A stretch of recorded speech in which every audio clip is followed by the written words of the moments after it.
Bulletin में खुशामदीद। Headlines आपने मुलाहजा की। सबसे पहले आपको बताएं कि शहर कायद पर गहरे सुरमई बादलों का राज।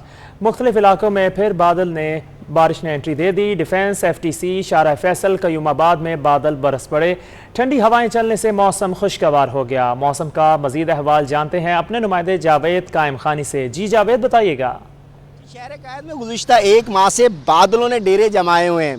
कभी बरसात जो है वो जम के बरसती है तो कभी जो है वो हल्की बूंदाबांदी शहर के मुख्तलिफ इलाकों में जारी रहती है, जिससे मौसम खुशगवार हो गया है। और जैसे महकमा मौसमियात ने कहा, गुज़िश्ता 24 घंटे से शहर में जो है वो बादल छाए हुए हैं। और महकमा मौसमियात का कहना था कि शहर के मुख्तलिफ इलाकों में शाम के औकात में जो है वो हल्की बारिश का इम्कान है, जिसके बाद जो है वो शाम होते ही बादलों ने डेरे जमाए, बल्कि काली घटाएँ जो है वो खिली और बरसात जो है वो हल्की मुख्तलिफ इलाकों में महसूस की गई और देखी गई। इस वक्त हम डिफेंस में मौजूद हैं। डिफेंस के मुख्तलिफ ब्लॉक्स में, इसके साथ साथ कयूमाबाद और कोरंगी में जो है वो बादल बरसे हैं, लेकिन हल्की बारिश के बाद जो है मौसम खुशगवार हो गया है और समुद्री हवाएं जो हैं वो मुतादिल अंदाज में चल रही हैं। इलाकों की बात करें तो साउथ के मुख्तलिफ इलाकों के अंदर किमाड़ी में, खारादर, मीठादर और FB एरिया, गुलशन में भी जो है बादल बरसे हैं। शाम होते ही जो है वो मुख्तलिफ इलाकों में बूंदाबांदी रिकॉर्ड की गई, जबकि महकमा मौसमियात का कहना है कि रात गए इसी तरह जो है वो मुख्तलिफ इलाकों के अंदर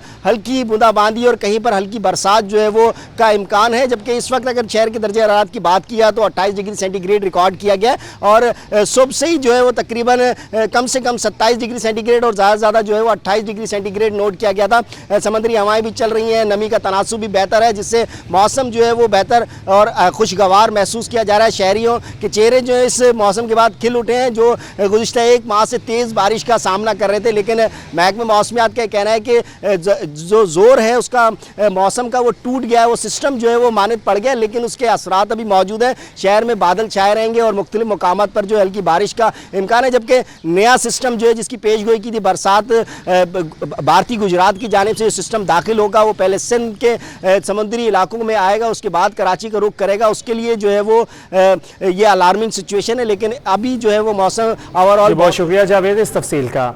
दूसरी जानिब सिविल अस्पताल में इमरजेंसी के सामने से गुजरने वाली शाहराह तालाब का मंजर पेश कर रही है। इसी सड़क पर central fire brigade headquarter, Urdu university, मौलवी अब्दुल हक कैंपस, जामा मस्जिद और डाउ यूनिवर्सिटी हॉस्टल जैसी अहम इमारत भी मौजूद हैं, मगर जिला इंतजामिया सड़क की सूरत हाल पर बेखबर है। तफसीलात जानते हैं अपने नुमाइंदे मोहम्मद कामरान से। जी कामरान, आगाह कीजिएगा। बिल्कुल, इस वक्त हम रिंचोल लाइन में मौजूद हैं। इस मकाम के हवाले से अगर मैं आपको बताऊं तो ये कराची की इंतहाई अहम बीचों बीच ये एक मकाम है, जहाँ पे तालीमी इदारा भी है। यहाँ पे शहर का जो सबसे बड़ा सरकारी अस्पताल है वो भी इसी मकाम पे मौजूद है। कैमरामैन आकिब नकवी से कहूँगा पहले तो सबसे पहले आपको ये मनाजिर आपको दिखाए जाए कि यहाँ पे इस अहम तरीन जो ये शारा है, ये सड़क है, इसका ये जो सूरत हाल है, इसकी जो हालत यहाँ पे इस वक्त हुई है, लोग यहाँ पे गाड़ियाँ जो हैं किस तरह यहाँ पे तैरते हुए यहाँ से निकल रहे हैं। हर 2 मिनट बाद यहाँ से जो है एम्बुलेंस का यहाँ से गुजरना होता है। एम्बुलेंस मरीज़ों को यहाँ पे मुश्किलात और तकलीफ़ों का सामना करना पड़ता है। लोग मेरे बिल्कुल ही सामने कैमरामैन आकिब नकवी से कहूँगा कि दूसरी तरफ जो है मेन सिविल अस्पताल का मेन मरकज़ी गेट है, जहाँ से इमरजेंसी में एम्बुलेंसेस जो हैं वो मरीज़ों के लेके दाखिल होते हैं। साथ ही ये ट्रॉमा सेंटर भी आपको नज़र आ रहा होगा। ये ट्रॉमा सेंटर है जहाँ पे इंतहाई जो सीरियस जो पेशेंट होते हैं उनको लाके से यहाँ पे मेन मरकज़ी जो इमरजेंसी है उसमें मरीज़ों को एम्बुलेंस के ज़रिए यहाँ पे दाखिल किया जाता है। इस सड़क की वजह से, इस नाले के गंदे पानी की वजह से यहाँ पे मरीज़ों को भी बड़ी मुश्किलात का सामना है। दूसरी तरफ यहाँ पे मेरे साथ ही दूसरी जानिब पे ये federal Urdu university Abdul Haq campus है। यहाँ पे 2 दिन बाद जो है इम्तहानात का सिलसिला शुरू होना है। यहाँ पे तलबा जो हैं वो इम्तहानात देने आएंगे और उनको इस गंदगी, इस गंदे नाले के पानी से उनको गुजर के यहाँ पे जो इस वक्त हालत हुई है कि आप खड़े होके यहाँ पे रह नहीं सकते। बड़ी मुश्किलों से हम यहाँ पे खड़े होकर इस तमाम तर सूरताल को देख रहे हैं। यहाँ पे लोगों की बहुत सारी शिकायत मौसूल होने पे हम जब यहाँ पे पहुँचे तो ये सूरताल है। इसके साथ ही साथ यहाँ पे सैकड़ों ये दुकानें हैं, हार्डवेयर की दुकानें हैं। इस नाले का जो पानी ये शाहरा में जमा होने के बायस जो दुकानदार हैं वो दुकानें खोल के तो बैठे हुए हैं, लेकिन उनके पास कोई जा नहीं सकता। वो दुकानदार जो हैं वो उसी नाले के पानी में से जाकर उन लोगों ने अपनी दुकान तो खोली है, लेकिन उनके पास कोई काम कराने के लिए आ नहीं सकता। ये सूरत हाल है। लिहाजा यहाँ की जो इंतज़ामिया है वो इस हवाले से फौरी तौर पर लोगों की, यहाँ पे हमारे लोगों से बात हुई तो उनका यही मुतालबा था, यही शिकवा था कि जो ज़िले इंतज़ामिया है वो फौरी तौर पर इसके हल के लिए। बहुत शुक्रिया कामरान इस तफसील का। डिस्ट्रिक्ट कोरंगी के सेक्टर 33F के मकीन बारिशों के बाद बैक वक्त कई मसाइल से दो चार हैं।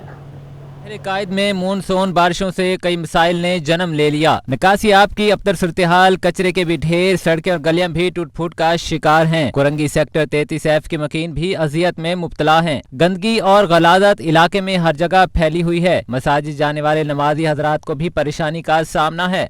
हमने मुतअद्दिद बार कम से कम MPS को, MNS को, UCA chairman, vice chairman, councillor, तमाम वाटर बोर्ड एम्प्लॉय को, तमाम को लोगों को इस चीज़ से आगाह कर चुके हैं बार बार। एक हम ही नहीं, ये हमारे F के दो हिस्से हैं, राइट और लेफ्ट, और बीच के अंदर ये हमारा पार्क आता है। अब इस इलाके के एक पार्क है ये हमारा, जिसमें हम प्ले ग्राउंड को भी कह सकते हैं, पार्क भी कह सकते हैं, मगर 17 साल से हमारे बच्चे कचरे के अंदर जरूर आते हैं मगर खेल नहीं पाते। मकीन कहते हैं वोट लेने सब आ जाते हैं, मुसीबत के वक्त कोई पूछने नहीं आता। जितने इलेक्शन हुए हम खड़े हुए हैं, हम लेके गए सबको, हमने काम कराए है सब, लेकिन उसके बावजूद कुछ कोई काम नहीं हुआ। किसी को कोई वायरस हो रहा है, बस ये चल रहा है। यहाँ पर कई दफ़ा कंप्लेन करवा चुके हैं मगर कोई सुनने वाला नहीं है। यहाँ पर ना पानी यहाँ पर तकरीबन 15 साल से नहीं है। इलाका देख रहे हो हमारा, ऐसा बिल्कुल बच्चे बीमार हैं। क्या फायदा तुम्हारी हुकूमत, वायरस हो रहे हैं, बुखार चढ़ रहे हैं। बारिश से पहले तो ये सूरत हाल थी कि जब बारिश होने वाली थी तो ना उस दौरान ना पहले गटर साफ हुए ना बाद में हुए। बारिश जब हो गई तो इस इलाके की ये सूरत हाल थी कि 1.5 फीट पानी जमा था, लोगों के कई घर डूब गए थे। सेक्टर 33F के 1000 से ज्यादा घराने बारिशों से पैदा होने वाले मसाइल के खात्मे के लिए किसी मौजज़े के मुंतजर हैं। कैमरामैन शाहजेब रजा के साथ रिजवान अहमद, सिटी 21। अब आपको बताएं कि अमीर जमात इस्लामी कराची हाफिज नईमुर रहमान कहते हैं कि वाटर बोर्ड ने कराची को गटर बना दिया। MQM ने शहर को बर्बाद कर दिया है। शहर में अमन अमान की सूरत हाल खराब हो चुकी है। रेंजर्स कहती है कि इसकी जिम्मेदारी नहीं, वज़ीर आला मुआवज़त करके जान नहीं छुड़वा सकते। शहर को खंडर बना दिया है।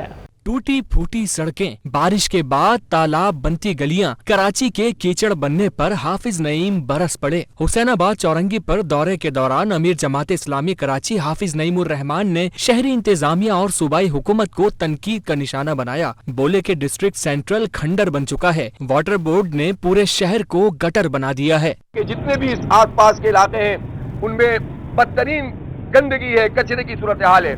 इसीलिए अब हमने अवामी आबादियों के अंदर जाकर मीडिया के साथ ये जिद्दोजहद शुरू की है ताकि लोगों को एक्सपोज करें और बताएं कि किस तरह इन्होंने हमें गटरों में और कचरों के अंदर मुब्तला करके रखा हुआ है। हाफिज नईम ने मजीद कहा कि DHA से सरजानी तक सड़कें टूटी फूटी और हर तरफ गटर उबल पड़े हैं। वजीर आला मुआवजत करके जान नहीं छुड़ा सकते। DHA से लेकर सरजानी तक एक ही सिलसिला है कि गटर ही गटर है, खंडर ही खंडर है, और ये पूरा शहर जो है टूट फूट का शिकार है और बदतरीन सूरत हाल है।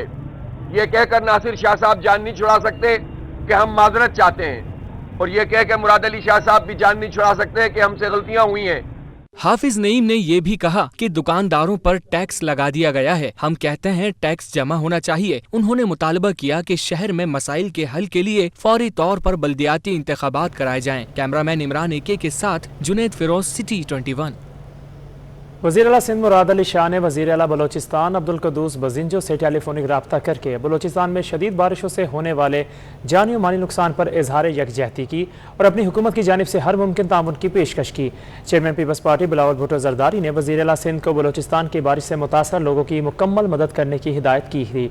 वज़ीर आला सिंध ने वज़ीर आला बलोचिस्तान अब्दुल कदूस बजिंजो से रब्ता करके बलोचिस्तान की बारिश से मुतासर अफराद के लिए हर किस्म की मदद की पेशकश की। उन्होंने कहा कि हमने बुध को लसबेला के लिए 500 खैमे भेजे थे और आज 100 मजीद खैमे ओथल रवाना कर रहे हैं। मजीद कहा कि बलोचिस्तान के लोगों की मजीद मदद के लिए सिंध का महकमा रिलीफ बलोचिस्तान में मुतलका डिवीजनल कमिश्नर के साथ रब्ता करेगा। वज़ीर आला बलोचिस्तान ने मुआवनत करने पर वज़ीर आला सिंध और पीपल्स पार्टी के चेयरमैन का शुक्रिया अदा किया। हब कैनाल को पब्लिक प्राइवेट पार्टनरशिप्स के तहत अपग्रेड करने का फैसला किया गया है। चीफ सेक्रेटरी की ज़ेर सदारत हब कैनाल की सूरत हाल पर इजलास हुआ। इजलास में हब कैनाल के हवाले से ब्रीफिंग दी गई। वज़ीर बल्दियात नासिर शाह और एडमिनिस्ट्रेटर कराची मुर्तज़ा वहाब समेत दीगर ने शिरकत की। खबर शामिल कर आपको बताएं कि शहर में एक बार फिर लोड शेडिंग का सिलसिला शुरू हो गया है। शाह फैसल कॉलोनी में कई घंटे बिजली गायब रहने लगी है। इलाका मकीनों ने शदीद गम और गुस्से का इजहार करते हुए लोड शेडिंग खत्म करने का मुतालबा कर दिया है। शहर में मानसून बारिशों का सिलसिला थमते ही लोड शेडिंग का जिन बेकाबू हो गया। शाह फैसल कॉलोनी नंबर 4 और 5 में दिन के मुख्तलिफ औकात में 3-3 घंटे की लोड शेडिंग का सिलसिला जारी है। शाह फैसल कॉलोनी के मकीनों का कहना है कि दिन में 12 से 14 घंटे बिजली गायब रहती है।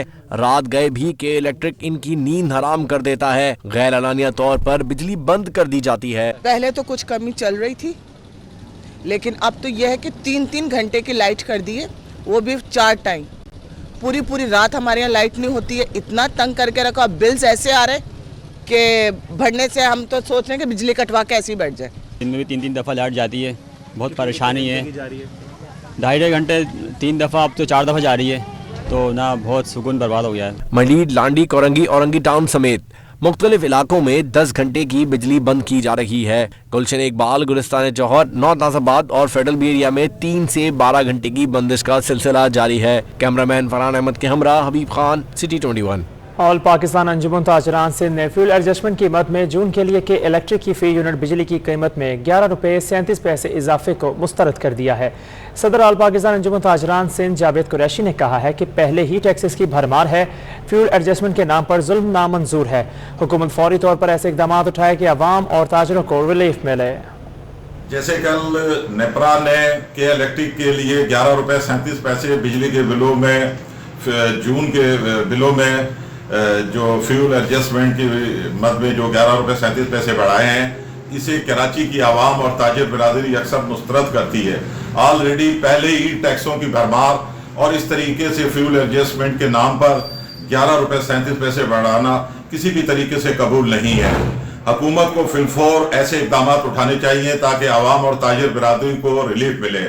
लेकिन ये जो महंगाई का जो सैलाब इस वक्त जो आया हुआ है, ये थमने का नाम नहीं ले रहा और एक वक्त की रोटी के लिए भी आदमी इस वक्त इंतहाई परेशान है। तो हुकूमत फौरी तौर पे ऐसे इनकलाबी इक़दाम करे कि तो लोगों को फौरन रिलीफ मिले।